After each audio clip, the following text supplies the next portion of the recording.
coming up on the cold front, we will introduce you to VUTV's new set and what you can expect for this year on our show. Plus, why has this season been so active in the Eastern Pacific while the Atlantic hurricane season has been rather quiet? We have that and more coming up. You're watching the Cold Front on VUTV Channel 15.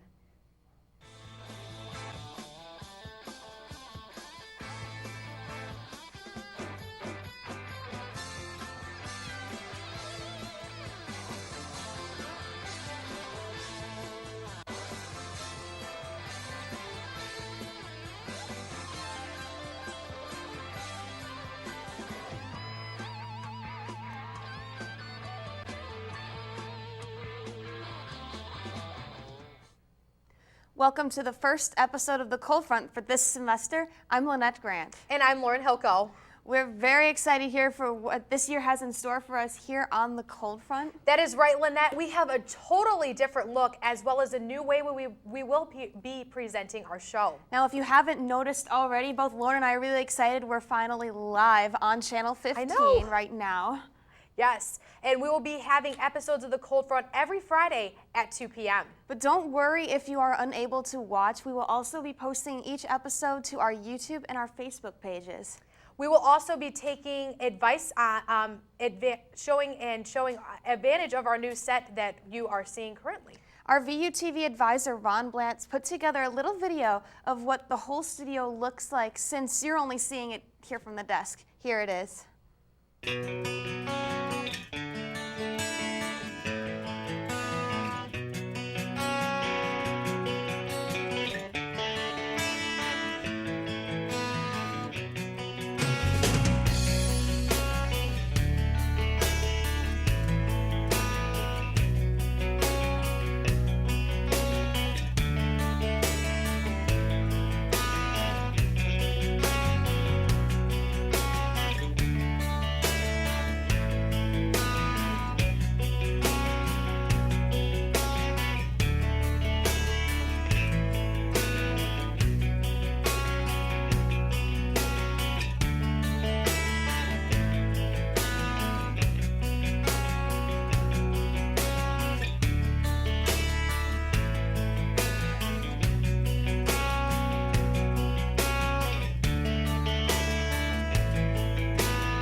Now, as we just showed in this video, we did a lot of work in a short amount of time. I was actually one of the people here over the summer helping put this together, and both myself and all of us that were working together are really pleased with how this whole thing turned out. Oh yes, the opportunity that this is going to bring for us. We're able to do talk shows not only here at the desk, but as the green screen as well. We also have a new Storm Shield Weather Center, and we'll be utilizing that throughout the cold front as well as on the shield. So it just gives like a totally different look and a totally new variety of the way we can present shows to you guys. Definitely, and with that, speaking of the way we do shows, we're actually going to be doing some themed episodes this year. So if you ever have a show idea, where can people post those, Lauren? To our Facebook page, VUTV Weather. We post daily updates there, so if we ever have severe weather, those would be posted there as well. And then also, if you were to ever want to go, and say, look at our cold front episodes, those will also be there.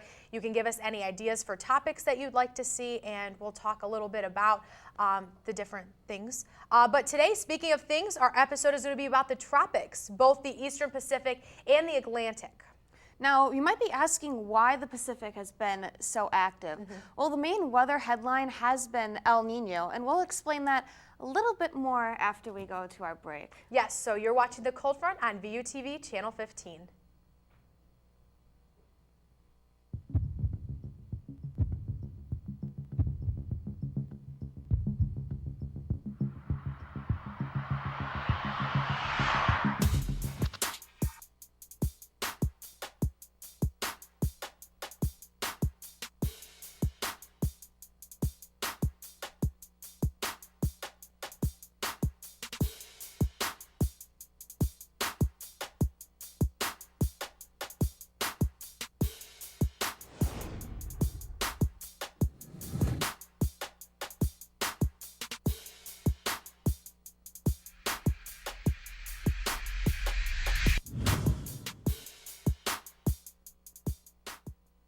Good morning, Valparaiso University. What's a better way to start your day than with a new jam?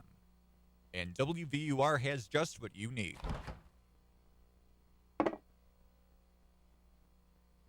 But if you close your eyes, does it almost feel like nothing changed at all? And if you close your eyes, does it...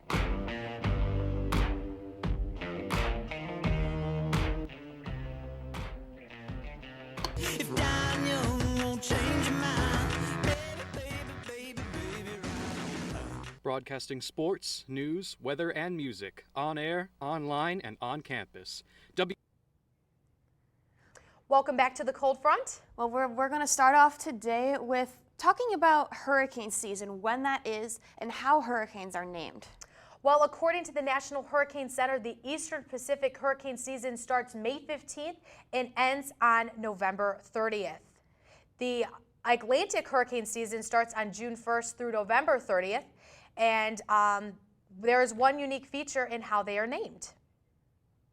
Now, ever since 1943, the Atlantic tropical storms have been named kind of like repeat guy, girl, and and then wherever they switch off, it switches. So 1 year you'll have, for example, an F-named storm. It'll be a female name, and then the next year it will switch. Right. The names are rotated every 6 years. So, for example, the list that they're currently using this year will be used again in 2021. And then some names, if there are any really big storms, they will retire that name, especially if it has a costly or very big social impact like Hurricane Katrina did back in 2005. Yes, and we'll be talking a little bit more about Hurricane Katrina a little later in our show, so make sure and stick with us on that.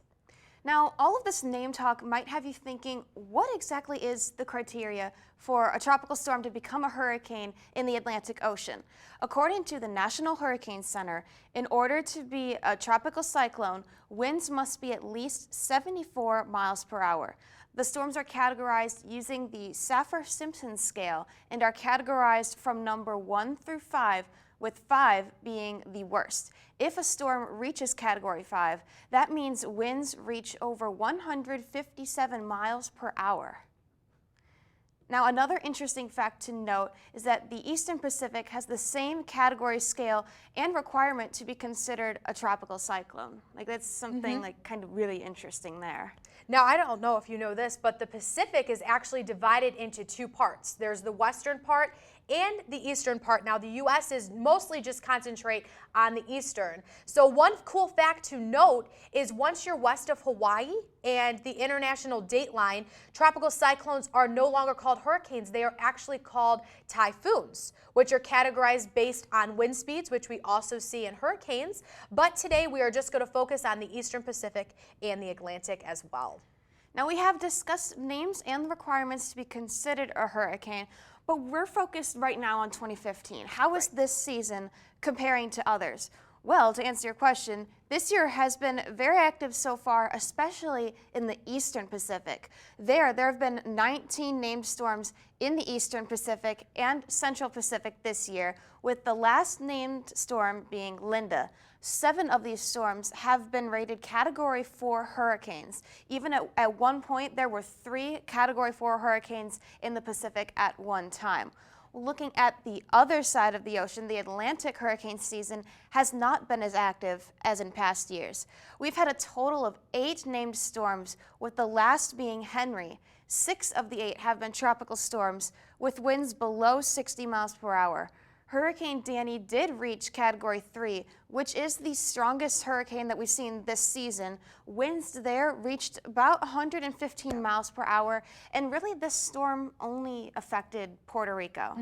None really have had an significant impact, at least, like over the Atlantic and even in parts of the United States. I know that we did have a little bit of an effect from the one that was, in Florida. I know that they saw some rain, but it wasn't even what they were expecting. I know I was a little worried because my cousin actually just moved down to Florida, and I know that August they were predicting would be a very big example for hurricanes to begin to form, and I was a little worried, with her moving down there, but they've been fortunate that this season hasn't been ramped up, and I know that middle September, around September 9th, is usually when hurricane season begins to hit full swing. So we have definitely been lower in average for this time of year. It's odd for us to see a quiet year. We've grown up with learning about Katrina constantly since it was within 10 years ago. So we grow up knowing all about how active that season was and comparing each year to that and just seeing how low in terms of the number of hurricanes in the Atlantic this year has been compared to others. It's really odd to see.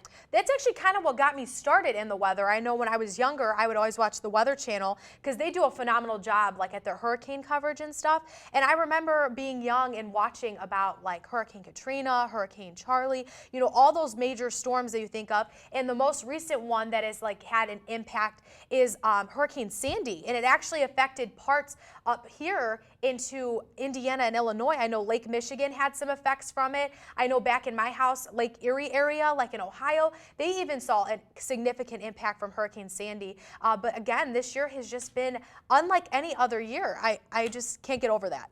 Definitely, and I remember Hurricane Sandy because I think we had a group of students at the time that went to the lake to see how Sandy was affecting the waves there. And I think I remember going with on that trip, and it was cold, it was windy. When we were at the beach, sand was blowing everywhere, but just to take pictures and just see how all of the post-hurricane was affecting all of the waves and the sand there. It was really interesting. And to think that we really haven't seen anything like that in a few years is really different, considering we, as I mentioned before, we had Katrina, we had Wilma, we had Sandy. All of these big storms have just been immense to talk about. And luckily for us as meteorologists, we have the knowledge to be able to predict it and talk about it, but it's interesting to see these years and how it feels like a lull in the hurricane season. I know, and the fact that an area can be impacted. I know when it first hits impact, you get the rain bands, you get the severe storms, the possibility of tornadoes and strong winds, but the fact that it can travel for days into inland. I know parts, especially with the one that affected Texas this year, there were parts of even like Missouri and stuff that were seeing flooding and flash flooding just for one little hurricane. It wasn't even a major one. Right. So just the amount of impacts that even it has on inland areas just amazes me. I've been in a tropical storm before, and really it's a lot of rain and wind. Thankfully it was a tropical storm, so the winds weren't too strong, but we like, as a meteorologist, a lot of us like the severe weather and like the thunderstorms and stuff. And then there are some of us who like the tropical systems. But with a tropical storm, it was just a lot of rain, a lot of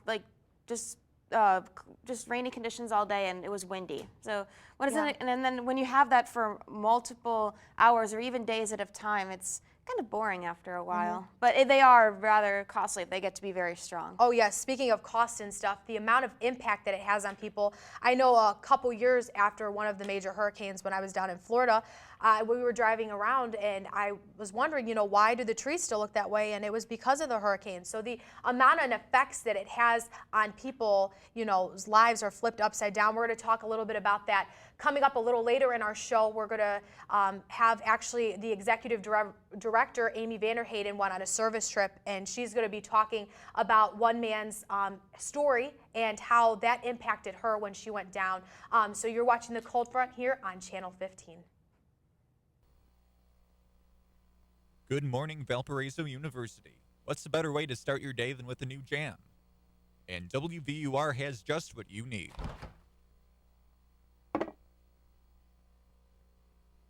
But if you close your eyes, does it almost feel like nothing changed at all? And if you close your eyes, does it...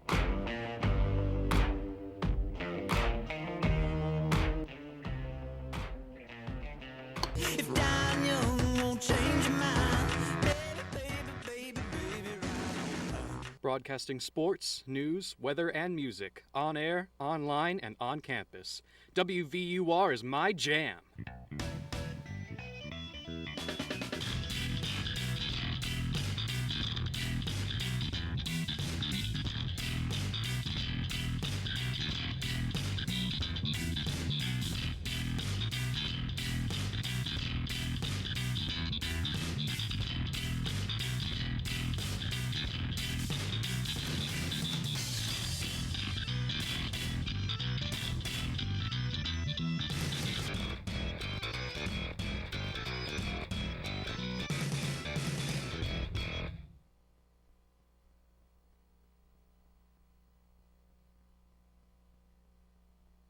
On a campus plagued with terrible weather, Valpo students suffer from boredom with no motivation to leave their room.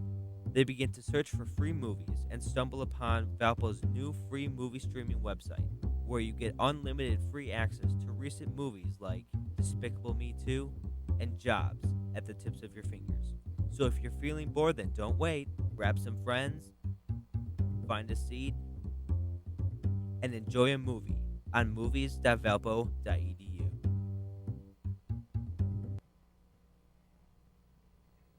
Well, welcome back to the cold front. We've been talking a lot about how active the Eastern Pacific hurricane season has been this year. That's right, and we have found that the Atlantic has not been as active. Well, it is all caused by an El Nino, which is formed and should be in full swing by the winter, and it is expected to last through much of the spring as well. Definitely, and now I know El Nino is a lot to do with climate and stuff, and so for some people, it's kind of confusing to understand, but that's what we're here for. We'll be able to explain what an El Nino is. Well, according to weather.com, an El Nino is characterized by eastern trade winds pushing warm water to the equator. This affects not only hurricanes, but our area as well, believe it or not. Because of the El Nino we are in, we can expect temperatures this fall and early winter to be above normal, while places like the southwest United States could see cooler than normal conditions. You may be wondering what is an El Nino, and again, we were saying it is characterized by warmer waters to the equator. This affects not only hurricanes, but as we said, our area as well. So it has to do all with the warming.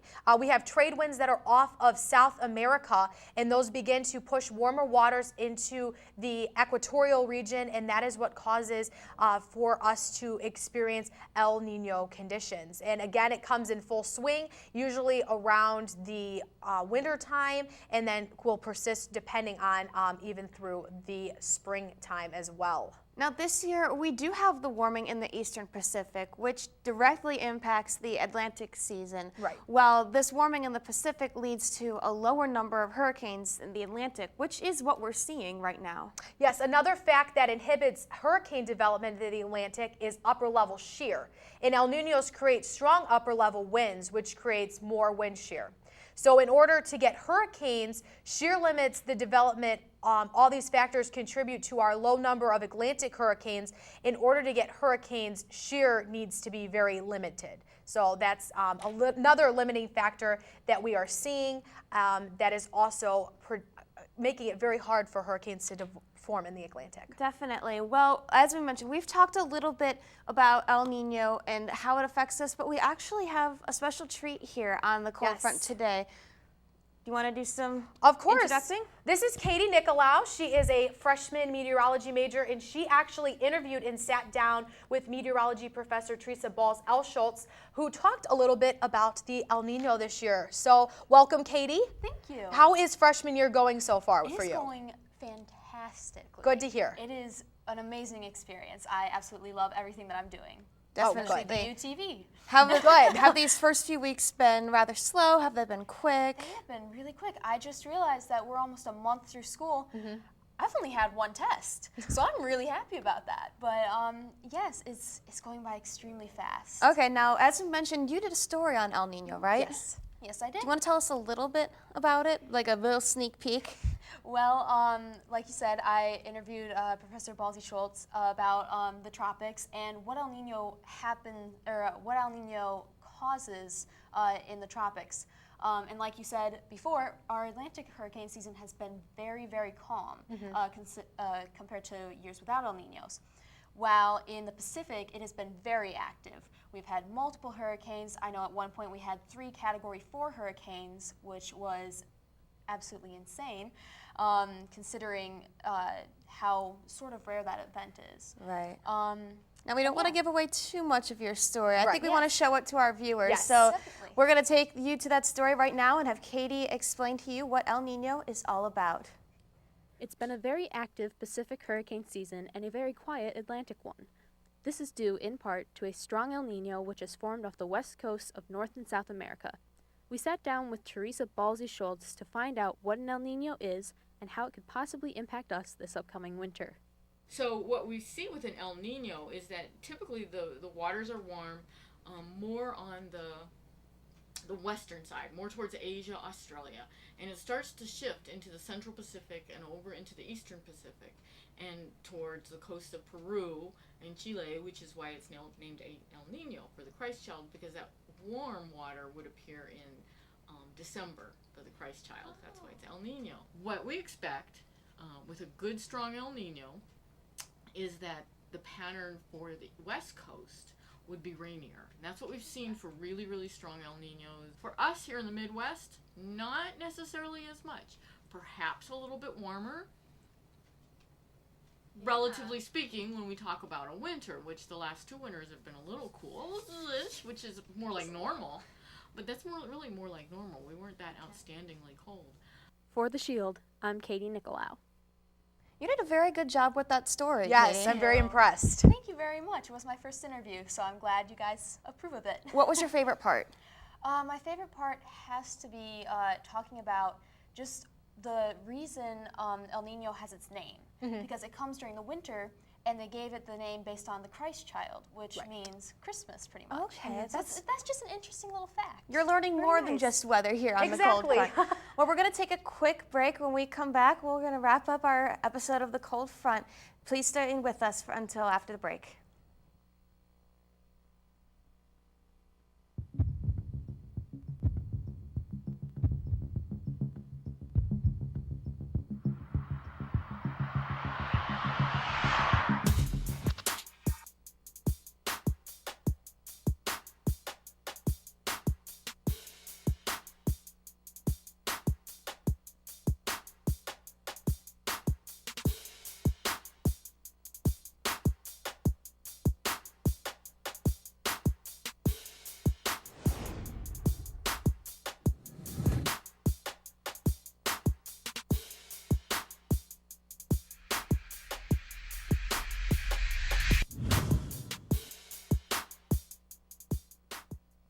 Good morning, Valparaiso University.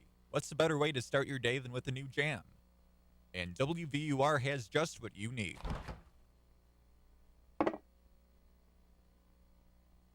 But if you close your eyes, does it almost feel like nothing changed at all? And if you close your eyes, does it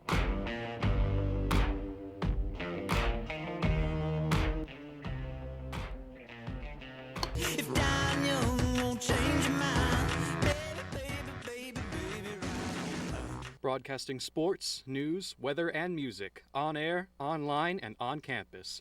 WVUR. We're seeing these temperatures in the 80s right now. We are seeing some cloudy conditions. I'll get to that in a few minutes, but Take a look at this. Very few 80s right now. Kankakee is sitting in the 80s as well as in Champaign, but many of us are sitting in the 70s. This might be the warmest day we see in quite some time. It is rather humid though, with dew points already in the upper 60s and even in the 70s here in northern Indiana. Why is it so humid? We have all of this rain in the area. We saw some thunderstorms early this morning. It woke me up for sure. But if we zoom in closer to home, right now we're not seeing any rain. In fact, all that rain is beginning to come in from the west at this hour. In fact, the SPC does have much of northern Indiana in a marginal risk for severe weather, while that slight risk is just off to the west. The reason for that is we could see some more thunderstorms this evening. We did see that first line go through right about 6 o'clock. Well, here's the main line associated with that cold front, and that will be pushing through late tonight into the early morning hours tomorrow. By the time you wake up tomorrow, we could see a few lingering showers, but for the most part, Saturday will be dry. The showers do occur overnight tonight with that low dropping down into the upper 60s, and tomorrow we're going to see those temperatures warm to 78 degrees with those scattered thunderstorms early in the morning. Here is your 5-day forecast, and as I mentioned, those temperatures will be cooling off quite rapidly as we go into the weekend, seeing 64 for that high temperature on Sunday and 70s by the time we get to Monday. But after this weekend, we are going to be seeing dry conditions remain though, and the sun will return, so it'll begin to feel a little more fall-like here. Yes, finally back to normal temperatures. I'm looking forward to that. I'm ready for fall. I am ready for fall. I do like the warmth, but fall is a nice treat after the heat. And like we were saying, you know, we definitely need to keep an eye on those storms that are going to be rolling in, especially later tonight, as the potential for heavy rains will especially be. I know that we were talking during our weather discussion during class today about a flash flood watch off to our west. So that's something we definitely need to keep an eye on. Definitely. Well, we were going to talk to you about Hurricane Katrina, but we think we're going to save that for another week and just give you a little tease. But we did mention Hurricane Katrina was one of the strongest storms, and we'll get a little bit more in depth with that next week. We actually had one of our communications students that went on a service trip and got to talk with people down there who were affected by the hurricane. Yes, and I know you mentioned that you've been on a service trip as well. I have been on a service trip as well. I'll tell you about my story next week. It'll be a very interesting one, even though going back years after, there's still plenty of stories. Yes. Well, thank you so much for tuning in with us today. If you missed any of our information, you can find us at VUTV Weather on Facebook or at ValpoVUTV. We hope to see you next week for our next episode.